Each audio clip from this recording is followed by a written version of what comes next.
back burner tuh apa sih? Dari pemahamanku ya, tadinya aku mengira back burner itu dari istilahnya tuh burner phone. Awalnya aku pikir back burner tuh seperti itu, orang yang udah jadi cadangan bisa dibuang, dibakar kapanpun. Ternyata tidak loh. Tahu nggak bahwa back burner itu dari dunia memasak? Oh iya. Dari kompor.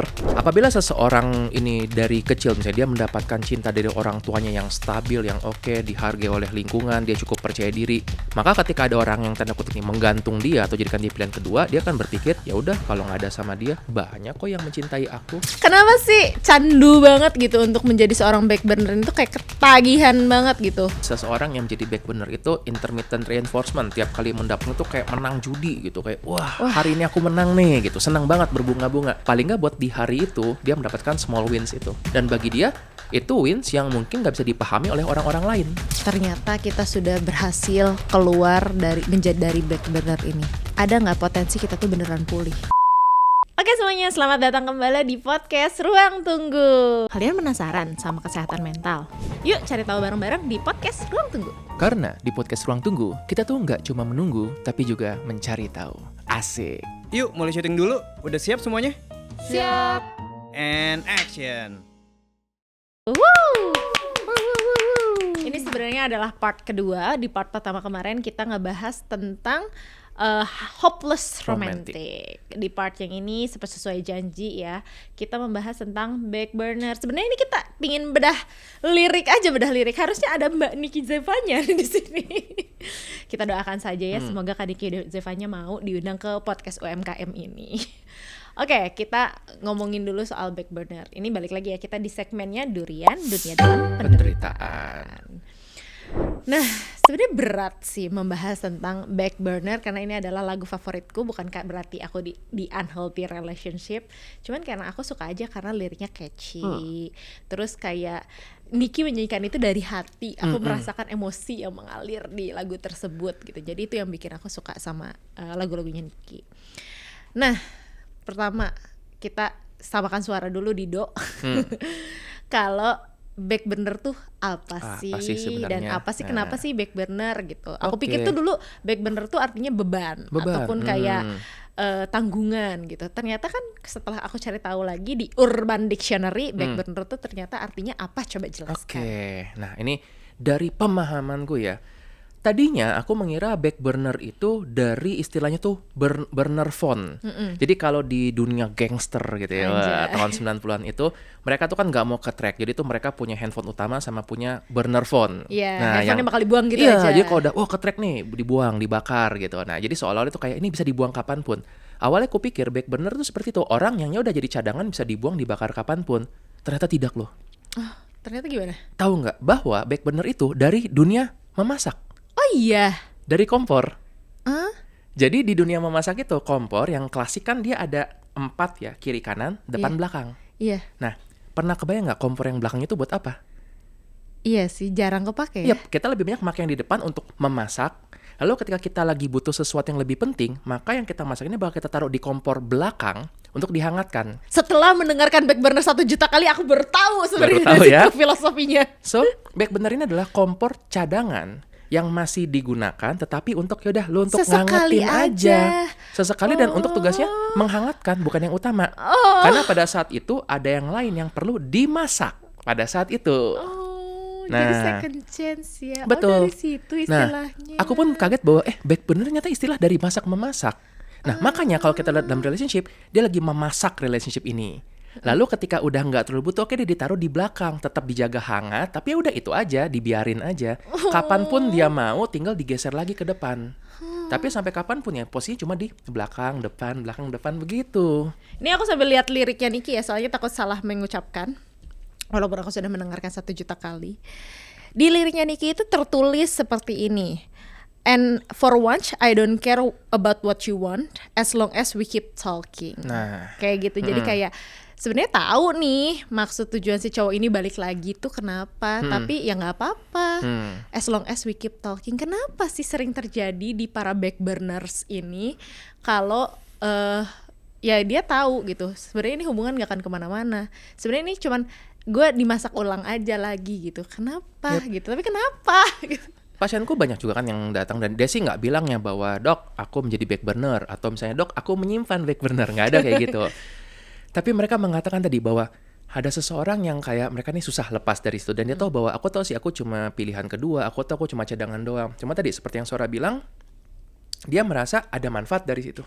As long as we keep talking. Yes, karena gini, bagi mereka ini lebih baik ada sedikit harapan dibandingkan nggak ada sama sekali. Ada denial lah di situ. Ya dia mendinai bahwa nggak kok hubungannya nggak bakal kemana-mana. Tapi dia kayak mungkin bisa lah dikit. Mungkin nanti kalau misalnya sama orang ini udah bosen, akulah yang akan dipilih. Begitu. Nah itu yang membuat akhirnya seseorang ini berpegang pada harapan tersebut. In a way, kalau digabung-gabungin sama episode sebelumnya, hopeless romantic juga ya. Iya, Dia punya suatu hope yang dia sangat berpegang banget, tapi akhirnya hope itu nggak pernah tercapai. Ngomong-ngomong kan tadi as long as we keep talking gitu ya, tetap menjaga komunikasi dengan orang tersebut. Kenapa sih gitu? Kita tuh masih kayak benar-benar memprioritaskan kalau misalnya orang ini datang tiba-tiba lagi. Paling pertama perlu diingat adalah karena menyenangkan. Iya sih. Oke.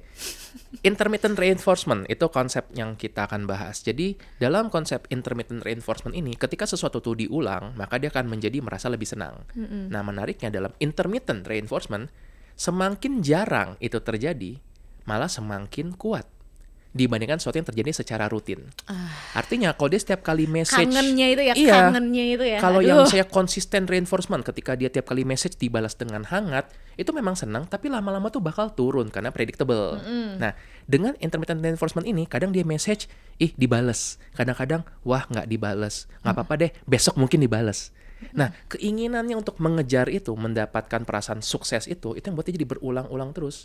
Makanya walaupun dia tahu itu menyakitkan, walaupun ada yang bilang, mendingan kamu sama si itu kan udah lebih konsisten, dia lebih emotionally available, dia bisa ada untuk kamu dan dia nggak akan aneh-aneh. Enggak, yang ini lebih seru. Karena tadi ada perasaan menangnya itu setiap kali dia berhasil mendapatkan respon yang diharapkan. Aduh, kemarin tuh Amar udah dibayar belum ya? Kathleen, skrip tuh ditaruh di mana ya? Repot banget dah kalau misalnya udah ngurus-ngurusin yang kayak gini. Ribet banget sih. Makanya jangan semuanya diurus sendirian. Aku sekarang pakai dan rekomendasiin Odoo. Oh iya, makasih buat Odoo yang sudah support dan jadi sponsor podcast Ruang Tunggu. Odoo itu aplikasi bisnis all-in-one yang lengkap, terintegrasi, dan gampang dipakai. Jadi, mulai dari project management, invoicing, Odoo udah dipakai banyak bisnis di Indonesia, dari UMKM sampai enterprise. Dan podcast Ruang Tunggu juga pakai Odoo loh.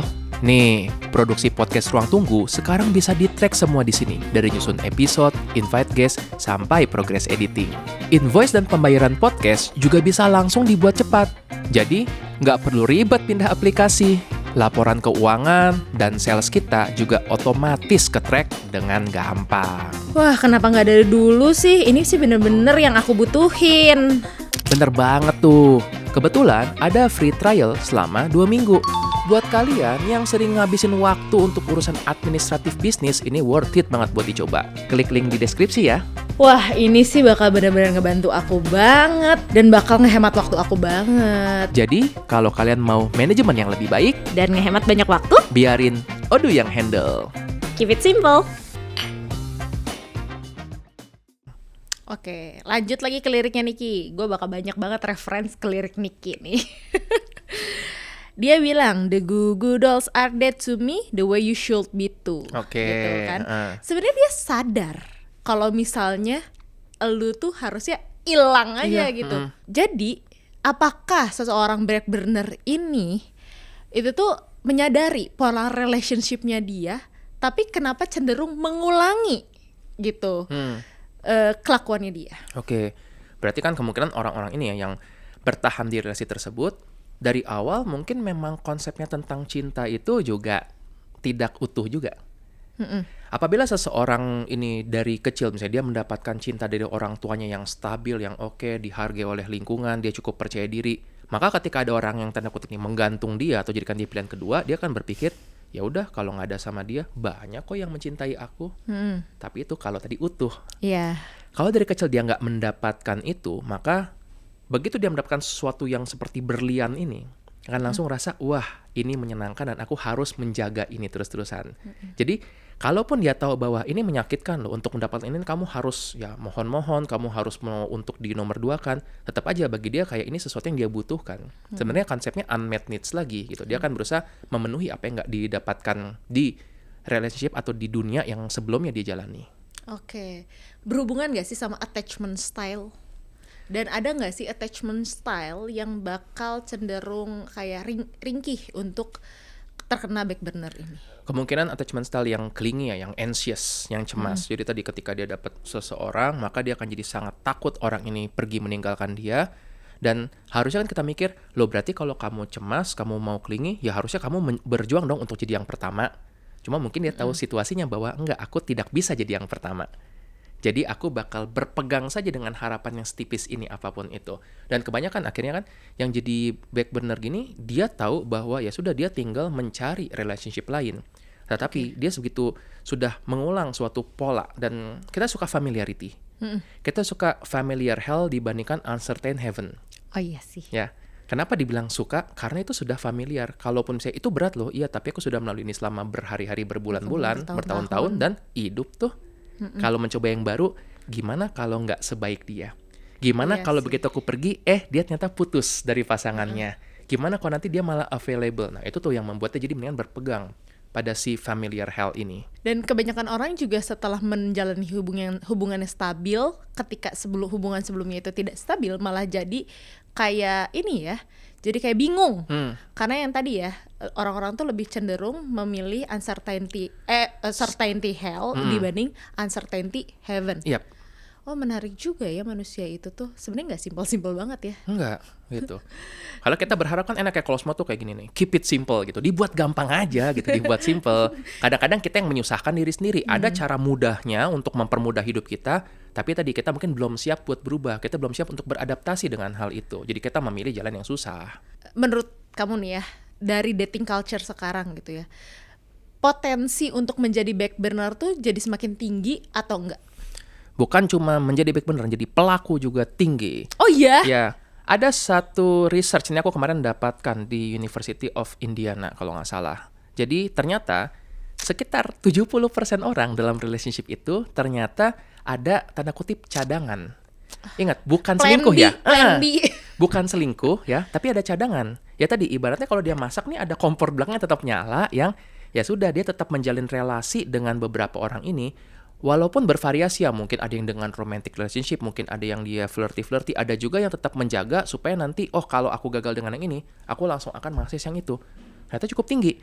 Oh wow. Dan ketika melihat ini, aku jadi berpikir bahwa, wah ini mungkin angka yang akan membuat orang-orang jadi khawatir. 70% loh, 2/3. Dan ini bakal jadi overthinking gak sih para penunggu, kayak aduh jangan-jangan pasanganku seperti itu. Nah terus kita mikir juga refleksi, jangan-jangan kita pun tanpa sadar, kita pun juga punya backup plan tersebut. Betul. Bukan karena kita nggak setia ataupun jahat, tapi itu kan survival instinct. Oh iya. Aku punya pikiran juga, kalau aku nggak jadi dokter, kalau tiba-tiba nih profesi dokter atau psikiater itu hilang, aku jadi apa ya? Aku jadi penulis aja deh. So semacam aku punya backup plan, punya plan B. Punya plan B. Gitu. Aku pun mikirin juga, kalau ntar tiba-tiba buku jadi nggak ada yang baca lagi, aku jadi apa ya? Oh ya deh, aku jadi ini aja nih, bikin host acara seperti gini. Itu plan C-nya bahkan ada lagi. Nah jadi mungkin ada orang-orang yang memang menyiapkan plan seperti itu bukan karena dia nggak cinta, justru untuk menyelamatkan diri sendiri. Berhubungan juga nggak sih sama masa kecilnya gitu, ataupun kayak cara dia di sekeliling dia gitu? Sangat mungkin. Karena kan tadi konsep normalnya tentang hubungan itu dilihat dari relasi dia dengan keluarganya. Apabila dia melihat bahwa, iya nih misalnya ya, ayahku juga jelalatan nih kemana-mana nih, ibuku juga begini. Itu ada di liriknya Nicky. Ada beneran? Ada di yang maybe I blame my mother bleeding into my stride. Maybe it was my father and his wandering eyes. Oke. Wandering eyes itu mata keranjang. Mata jelalatan kemana-mana gitu kan ya. Nah ini kan menggambarkan apabila dia berasal dari keluarga yang bukan membiasakan juga ya, yang menunjukkan seperti itu. Belum lagi kalau dia dengar kakaknya tentang, kakaknya juga begini, juga punya cadangan dan lain-lainnya, akhirnya jadi merasa itu sesuatu yang normal. Itu juga yang membuat kenapa banyak orang yang ini ya mungkin udah gak cocok nih dalam suatu pernikahan, tapi dia tetap nggak mau bercerai Karena mereka mengatakan, aku nggak mau anakku menganggap perceraian itu sesuatu yang mudah untuk dilakukan. Oh, Begitu. pahit. Dan ketika mendengar itu aku pun jadi sadar juga, karena kan aku berpikir ya aku kan keep it simple gitu, semuanya kalau bikin simple aja. Nggak cocok, ya udah pisah aja. Tapi ternyata kenyataannya tadi dia berpikir nanti anaknya akan berpikir, oh berarti dalam hubungan ya udah seperti itu. Kalau nggak cocok, udah pisah aja. Tahu Begitu. nggak hari ini tuh kamu mengingatkan aku akan siapa? Siapa ya? Aldi Taher. Nggak apa-apa. Ya. Keep it simple aja. Aduh lucu banget lagi. Kenapa sih candu banget gitu untuk menjadi seorang back burner itu kayak ketagihan banget gitu. Padahal ya kita tahu it's pathetic but at least you are too gitu. Terus ada lagi lanjutan liriknya, I don't know what to do. Yes, gitu. itu. Karena dia nggak punya pegangan yang lain ya kan. Ditambahkan dengan tadi seseorang yang menjadi back burner itu intermittent reinforcement, tiap kali mendapatkan itu kayak menang judi gitu, kayak wah hari ini aku menang nih gitu, senang banget berbunga-bunga. Paling nggak buat di hari itu dia mendapatkan small wins itu, dan bagi dia itu wins yang mungkin nggak bisa dipahami oleh orang-orang lain, dan makanya itu sifatnya personal. Dan tadi I don't know what to do, Yeah. nggak tahu lagi harus ngapain. Ketika seseorang sudah bisa keluar dari pola itu, mungkin dia akan bisa bilang, aduh, lu mendingan pergi dari situ, nanti lu akan deserve someone better, lu akan jadi lebih bahagia. Iya, dia bisa ngomong gitu setelah keluar dari situ. Tapi ketika lagi mengalami situasi itu, otak kan berpikir nggak rasional. Bagian emosinya, sistem limbiknya akan nyala sangat terang banget gitu, jadi sangat aktif, yang dia sangat takut untuk kehilangan, dia jadi bisa jadi akan menjadi sangat cemas. Yang sering terjadi ketika misalnya dia message ataupun mencoba untuk mencari perhatian nggak mendapatkan, dia jadi cemas, aku salah ngomong apa ya? Yang terjadi apa? Dia akan ngelihat message sebelumnya, aku udah salah ngomong nggak ya? Atau mungkin aku harusnya ngomong kayak gini. Jadi itu dia sangat-sangat cemas. Sistem limbik otaknya sangat aktif dan membuat bagian otak logiknya, prefrontal cortex itu akan lebih turun. Itu yang membuat jadinya dia nggak logik, memang jadinya semuanya perasaan banget. Jadi I don't know what to do tuh benar-benar Beneran. ya. Iya. Dan tadi dia mungkin butuh seseorang untuk menginstal kan logiknya, nih kamu bisa gini-gini. Tapi ketika dia nggak siap, susah juga. Ya, Dia kan merasa soalnya bakal susah. nggak bisa gitu. Kenapa nggak bisa? Nggak bisa aja. Soalnya kamu nggak ngerti aku, Nah. kamu nggak ada di posisi aku. Maka dalam situasi itu jangan buru-buru mengubah dia, cukup temani dulu, paling nggak dia merasa aman, paling nggak dia merasa tidak sendirian. Karena ketika dia udah merasa aman, baru dia mungkin berani melangkah untuk ke yang berikutnya lagi. Aduh berat banget kan gitu. Ini tolong dong ya video-video ini tolong dikirimkan kepada para pasien Niki. Para pasien Niki gitu, di mana sakit hati ambiar, di situ Niki bergoyang. Asik. Oke. Kenapa sih sebenarnya jadi back burner ini tuh bikin orang tuh ngerasa kayak gak benar-benar dipilih. Oke. Benar-benar ngerasa kayak sulit untuk pergi, sulit untuk move on, yang tadi balik lagi ke lirik ya, the Goo Goo Doll is that to me the way you should be too, tapi gak pernah bisa terrealisasikan. Oke. Biasanya orang-orang yang begini juga dia nggak memiliki self concept yang utuh, artinya dia sulit untuk mendefinisikan aku ini siapa, aku ini berharganya seperti apa. Ketika dia sulit mendefinisikan itu, dia akan mengizinkan orang lain untuk mendefinisikan buat dia. Dalam hal ini mungkin jadinya aku hanya berharga kalau orang ini membuktikannya. Aku membuktikan bahwa aku dicintai kalau dia membalas messageku, kalau dia akhirnya mau jalan bersamaku di hari Sabtu ini, begitu. Karena tadi dia nggak memiliki self concept yang jelas. Dalam proses terapi, kadang kita mengajak dia untuk yuk bangun itu dulu aja. Kamu tetap berharga walaupun tidak bersama dengan dia. Cuma kalau udah kelamaan dia berharap banget sama orang lain untuk memenuhi itu, ya akhirnya jadinya dia tidak membuat itu, tidak membuat definisi harga dirinya, tapi membiarkan orang lain, yuk tulisin dong harga diriku gimana sih, gitu. Hari ini gue membuat pertanyaan semuanya dari liriknya Niki. Ada lanjutan nih di liriknya yang di chorus-nya. Apakah benar menjadi back burner ini atau menjadi pilihan atau second change ini itu buat kita jadi nggak self worthy? Menjadi buat kita jadi kayak yang tadi kamu katakan gitu, merasa kurang terus. Karena di refnya itu kayak gini, maybe I'm just not better than this, I haven't tried. Kayak gitu. Maybe life less romantic if I don't wanna die. Kayak gitu. Nah, terus dia juga selalu bilang I think I was the fast learner, tapi ternyata kan bukan gitu. Dia jadi kayak mendope diri dia sendiri. Yes. Sering kali gitu kan, bahwa mungkin aku nggak jadi pilihan utama karena I'm not good enough. Yeah, I'm not the fast learner. Yes. Padahal kalau dia sudah jadi lebih baik juga, belum tentu kok jadi pilihan yang pertama. Itu kita perlu ingat dulu. Justru begini, kita akan mengajak seorang untuk melihat, jangan jadikan orang ini target. Biasanya tuh tanpa sadar kita put someone on a pedestal, kita taruh dia di tempat yang tinggi, terus aku harus mengejar cintanya dia, dan kita tadi berusaha untuk meningkatkan harga diri kita. Kenapa nggak sebaliknya? Kenapa nggak kita meningkatkan harga diri kita? Nih, aku adalah seperti ini. Terus kita menilai orang ini menghargai kita atau enggak.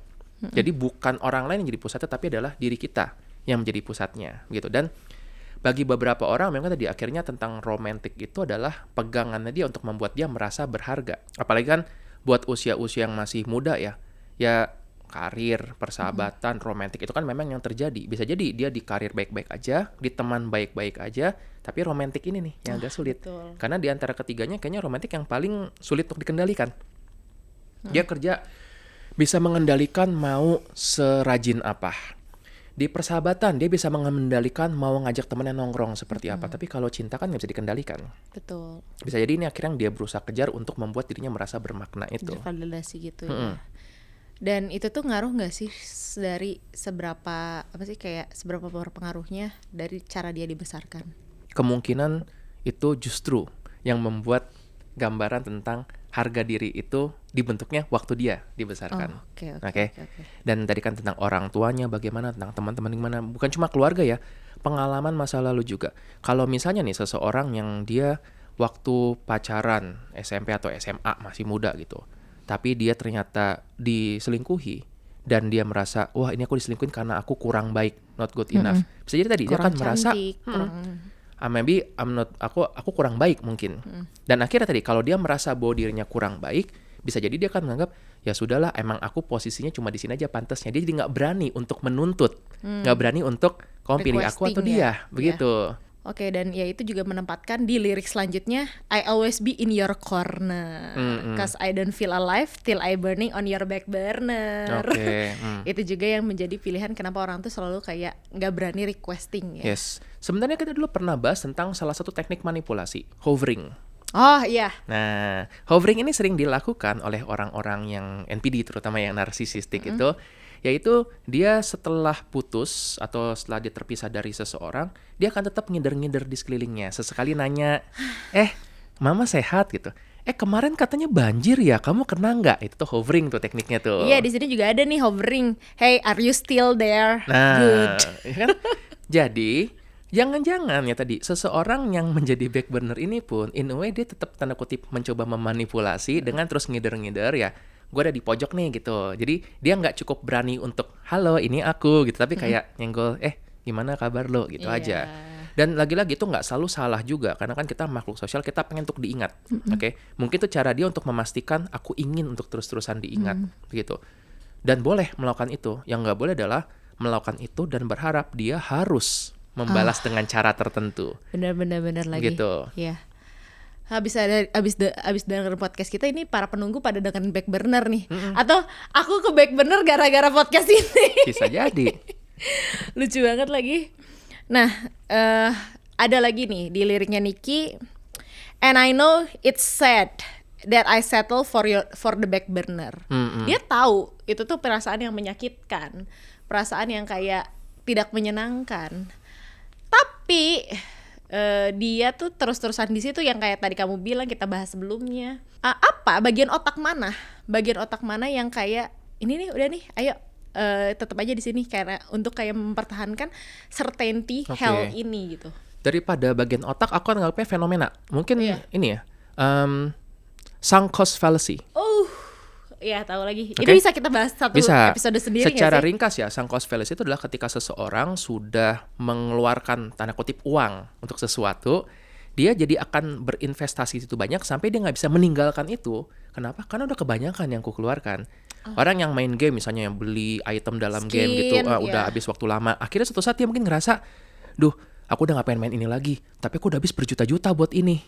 Padahal kan ya udah, kamu tinggal pergi mengakui kerugian, selesai. Tapi kan enggak deh, sayang. Makin di situ makin dia keluar duit lagi. Makin nambah skinnya. Yes, dan sama juga dalam hal ini kan, seseorang yang menjadi back burner itu, dia sudah memberikan waktu, perhatian, cinta, mungkin juga uang gitu kan untuk orang itu. Dan semakin banyak yang dikeluarkan, makin ada harapan, hope-nya itu. Nah, tanpa sadar dia juga jadi ngerasa, duh udah kebanyakan yang kukeluarkan. Kalau aku pergi dari sini, lagi-lagi tadi ada ketakutannya, hypervigilant nih, jadi sangat khawatir. Gimana kalau pas aku pergi, tiba-tiba dia ngebuka lowongan. Dan Ya lagi. aku terbalap oleh orang lain. Benar. Jadi itu yang membuat dia, yaudah aku akan berpegang di harapan yang tipis ini. Yang penting itu membuat aku merasa aman. Pada dasarnya itu bikin dia ngerasa aman. Kita nggak bisa ngejudge juga. Kalau nih ternyata kita sudah berhasil keluar dari back burner ini dan kita ada di hubungan yang stabil. Tadi kan aku udah mention juga ya soal ini. Ada nggak potensi kita tuh beneran pulih? Kita tuh benar-benar bisa menjalani hubungan stabil, keamanan itu bisa terjamin gitu. Oke, bisa. Itu sangat bisa, sangat possible. Nanti yang bergeser adalah mental image of normal. Hubungan yang normal itu akan bergeser. Sebelumnya kan dalam bayangan dia, oh yang normal itu memang aku menjadi yang kedua. Aku jadi back nih, kompor belakang. Ini kompor depannya ini. Ketika nanti dia berelasi lagi, mungkin kecemasannya berubah awalnya. Oh sekarang aku jadi yang pertama. Jangan-jangan ada yang kedua. Jangan-jangan ada pasanganku punya back burner nih. Jangan-jangan aku sekarang kompor depan, tapi belakangnya dia sama siapa ya? Itu bikin gak tenangnya. Ini akan hanya mengubah sebentar dulu kecemasannya menjadi bentuk yang lain. Tapi itu pun pelan-pelan perlu berubah juga ketika dia melihat bahwa pasangannya, oh pasanganku bisa dipercaya, dia terbuka untukku. Ketika dia ngobrol sama orang lain, bukan berarti dia lagi flirting, bukan lagi itu adalah back burner-nya. Mungkin wajar untuk orang menjalin relasi dengan orang lain. Pelan-pelan, setiap kali dia mengubah narasi otaknya itu, akan terbentuk narasi baru. Nah, bahkan ya kalau kita bilang, attachment yang secure itu dulu kita pernah bahas ya, bukan berarti dia cuek ketika pasangannya atau orang ini meninggalkan dia. Attachment yang secure adalah dia merasa nyaman ketika ada orang ini, ketika pasangannya hilang, dia akan tetap ada ngerasa cemas, tetapi cepat bisa menenangkan diri lagi. Jadi nggak bisa juga dibilang bahwa itu aku kemarin pasanganmu jalan sama orang lain nonton berdua di bioskop, nggak apa-apa kok, aku attachmentnya secure. Itu justru tidak secure, ya kan? Itu justru mungkin avoidant. Yang secure adalah, masa sih dia akan tenang tapi nggak langsung buru-buru ngelabrak atau apa. Diajak ngomong, oh ternyata tadi misalnya ini adalah memang rekan bisnisnya dan nggak berdua kok, ada yang lain bisa dibuktikan. Dia bisa menenangkan dengan cepat. Kebetulan temennya ngeliat pas lagi berdua gitu. That is secure attachment. Jadi tetap ada perasaan khawatir tapi bisa menenangkan lagi. Oke, berarti bukan positive thinking ya, ataupun kayak being positif aja. Oke, menarik. Jadi tetap ngecek dan sebisa mungkin ya sudah gitu. Di keep it simple aja. Bikin simple aja. Oke, kalau gitu kita masuk aja langsung kali ya ke sesi semangka, sesi mengupas solusi kehidupan. Nah, aku tuh ngerasa ya kita seru juga ngebahas tentang bedah lagu kayak gini. Kalian ada nggak sih kayak bedah lagu ini dong gitu? Bisa jadi ya. Sesuai dengan mental ataupun apa, boleh kali ya di komen aja apa kalian yang lagu atau perasaannya ingin dibedah gitu. Kalau menarik nanti kita bakal bahas. Oke, semangatnya satu aja deh kayaknya. Gimana sih biar kita bisa menghindari pola seperti ini? Kita menyadari kalau ini kita lagi terjebak dari back burner ataupun gimana biar ini tuh tidak terulang lagi walaupun rewarding banget nih buat perasaan kita. Oke. Pertama aku akan mengajak seorang untuk menyadari harga dirinya. Potongan semangka pertama ya. Berikan harga untuk diri kamu sendiri. Jangan suruh orang lain yang menentukan. Jaga marwahnya. Betul, ada benernya tuh. Tapi kita juga punya tanggung jawab untuk, berarti kita juga meningkatkan harga diri kita. Buat yang memang merasa misalnya, aku mau meningkatkan harga diriku dengan gimana? Aku mau untuk melatih kemampuan ngomong, untuk bisa berelasi, kenal orang lebih banyak lagi, mencoba hal-hal baru. Itu semua cara kita meningkatkan harga diri. Nggak harus dengan penampilan atau dengan barang yang branded, gitu kan? Nah, jadi pertama, kenali harga diri kita dan kita tentukan. Kedua, setelah kita menentukan harga diri kita, jangan didiskon. Benar, non-negotiable. Kadang-kadang kan kayak, wah tinggi nih, tapi untuk dia nggak apa-apa deh karena aku cinta, aku bakal menurunkan harga diriku. Gini, kita kadang boleh untuk menurunkan, ya. Tapi itu kalau kita tahu dia memang bisa untuk menyesuaikan dengan itu, ya. Tapi kalau memang kita melihat bahwa enggak nih, memang dia nggak bisa untuk menjangkau kita, jangan menurunkan harga dirimu. Kenapa? Karena nanti mungkin awal-awalnya senang bisa bersama, tapi seiring waktu berjalan akan mulai ngerasa, wah ini beda nih, levelnya beda nih. Kita kan merasa nggak tenang dengan kita itu. Kita juga udah pernah bahas ya soal yang apa sih pasangannya setara. Ya, nih linknya. Nah, ya sekali lagi boleh untuk menurunkan itu, tapi kalau kita tahu bahwa memang ini kita untuk menjemput, bukan kita yang akan turun untuk kita berada di situ. Gitu, oke?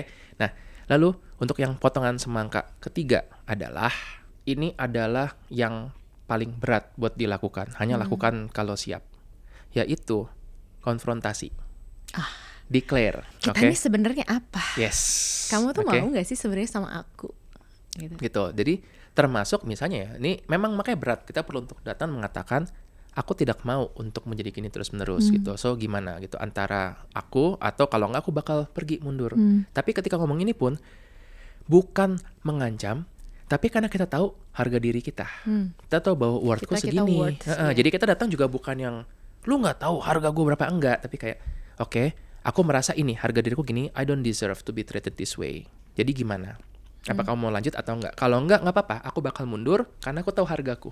Iya. Dan setelah itu kita fleksibel.